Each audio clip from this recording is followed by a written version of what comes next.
সম্মানিত viewers, Saudi আরব এবং America মিলে ইরাকের উপর যে আক্রমণটা করলো, সেই আক্রমণের রিপোর্টটা বের হয়েছে, হতাহতের রিপোর্ট। সেখানে 20 জন লোক মারা গেছে এবং 32 জনের মতো আহত হয়েছে। তো ইরাক সরকার সাথে সাথে এই ঘটনার পরে, এই আক্রমণের ফলে ইরাক সরকার একটা জিনিস বুঝতে পারছে যে তাদের ডিফেন্স, যে প্রতিরক্ষা বিষয়ে তাদের নতুন পরিবর্তন আনতে হবে।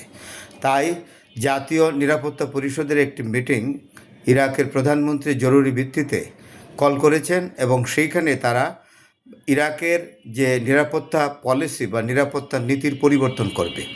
কারণ তারা বুঝতে পেরেছে অলরেডি তারা যুদ্ধ অবস্থায় আছে ইরাক। তো ইরাক যুদ্ধ অবস্থায় আছে, তো এই হত্যার প্রতিশোধ সম্পর্কে ইরাকের সরকার কোনো প্রতিক্রিয়া দেয় নাই, কিন্তু প্রতিক্রিয়া দিয়েছে ইসলামিক রেসিস্ট্যান্স গ্রুপ ইরাকের। তারা বলেছে যে এই যে 20 জন লোককে হত্যা করা হলো এবং 32 জনকে আহত করা হলো, এর প্রতিশোধ নেওয়া হবে এবং এই প্রতিশোধ নেবে সৌদি আরবের মাটিতে। সুতরাং বোঝাই যাচ্ছে যে এই ইসলামিক রেসিস্ট্যান্স গ্রুপটি একটি মিলিশিয়া গ্রুপ এবং এইটা কিন্তু ইরান সমর্থিত। এই গ্রুপ সৌদি আরবের মূল ভূখণ্ডে আক্রমণ করবে, যেমন হুতিরা করছে। এখন একটা পরিস্থিতি তৈরি হয়েছে। ইরানের উপর গতরাতে যে ব্যাপক হামলা করেছে আমেরিকা, সেইটার রিটালিয়েশনে যাবে ইরান এবং তার ফলে 3 দিক থেকে আক্রমণ হবে, অর্থাৎ ইরান এবং ইরাকের ইসলামিক রেসিস্ট্যান্স এবং হুতি, এই 3 গ্রুপ মিলিতভাবে আক্রমণ করবে, যেটা আমরা অনুমান করছি। বা এটা বিভিন্ন বিশেষজ্ঞ, সামরিক বিশেষজ্ঞরাও ইতিমধ্যেই আন্তর্জাতিক পর্যায়ে যারা কথা বলেন তারা কিন্তু এটা বলেছেন। এখন হরমুজের আরেকটি জিনিস, হরমুজ প্রণালী সম্পর্কে ইরান কিন্তু পরিষ্কার করতে চায় এবং সেই জন্য হরমুজ প্রণালীর নিয়ন্ত্রণের বিষয়ের উপর ইরানের পার্লামেন্টে একটি বিল এসেছে। বিলটির মুদ্রা কথা হলো এই যে ইরান এখন থেকে হরমুজ প্রণালী এককভাবে নিয়ন্ত্রণ করবে, সাথে ওমানের দিক থেকে ওমানের সাথে সেটা শেয়ার করবে। এবং এই বিল ইরানের পার্লামেন্টে গিয়েছে এবং এটা খুব তাড়াতাড়ি পাশ হয়ে যাবে। পাশ হয়ে যাওয়ার ফলে যেটা হবে, যেটা আমরা অনুমান করছি, আমেরিকা এবং ইসরায়েলকে আর কোনো সুযোগ দিবে না হরমুজ প্রণালী ব্যবহারের জন্যে। এটা মোটামুটি পরিষ্কার হয়ে গেছে।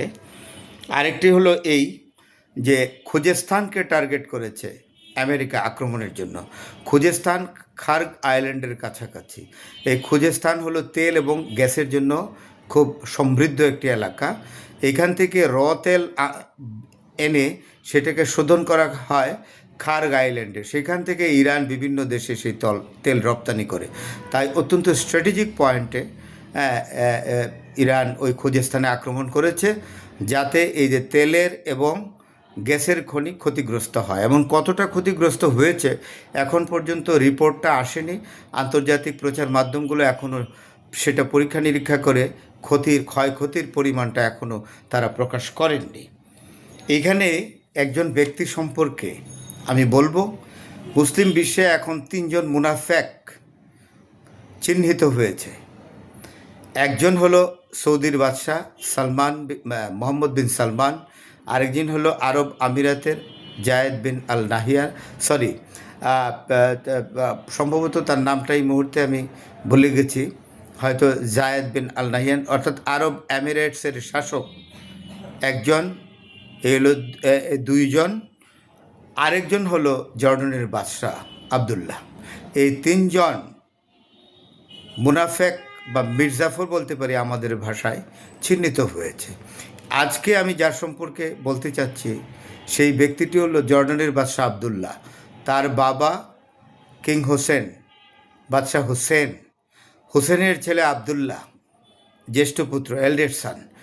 তিনি কিন্তু পূর্ণ আরব নন, তিনি হলেন অর্ধেক আরব, অর্থাৎ অর্ধেক জর্ডানিয়ান, আর জর্ডানিয়ানরা আরব, আর অর্ধেক হলো ব্রিটিশ। এবং কিং হুসেনের দ্বিতীয় বা তৃতীয় স্ত্রী হতে পারে, দ্বিতীয় স্ত্রী মুনা, তিনি একজন ব্রিটিশ মহিলা। এই মুনার ছেলে হলো মোনা একসময় জর্ডানের বাদশাহ আবদুল্লাহ প্রাইভেট সেক্রেটারি হিসেবে কাজ করত, জর্ডানের বাদশাহ কিং হুসেনের প্রাইভেট সেক্রেটারি হিসেবে কাজ করত। সেই মোনাকে জর্ডানের বাদশাহ আবদুল্লাহ বিয়ে করেন।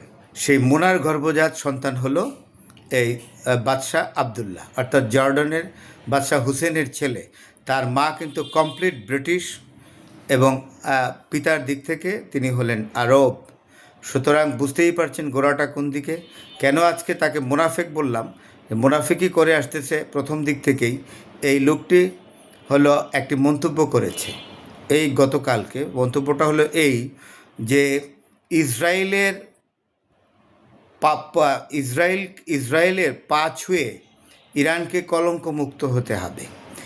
একজন মুসলমান, আরব বিশ্বের একজন মুসলমান রাষ্ট্রপ্রধান যদি এই কথা বলে, তাহলে বুঝতে পারেন যে এই লোকটা কতটা ইসরায়েল এবং আমেরিকার পদলেহনকারী।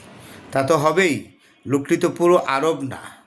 আর হইলেই বা কি, জর্ডানের বাদশাহ পুরো আরব না, কিন্তু সৌদি আরবের যে সৌদি আরবের যে প্রিন্স মোহাম্মদ বিন সালমান, সে তো পুরো আরব।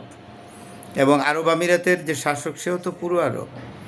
তবে আবদুল্লাহর পরিচয়টা দিলাম, তার মা ব্রিটিশ, বাবা জর্ডানিয়ান কিং হুসেন।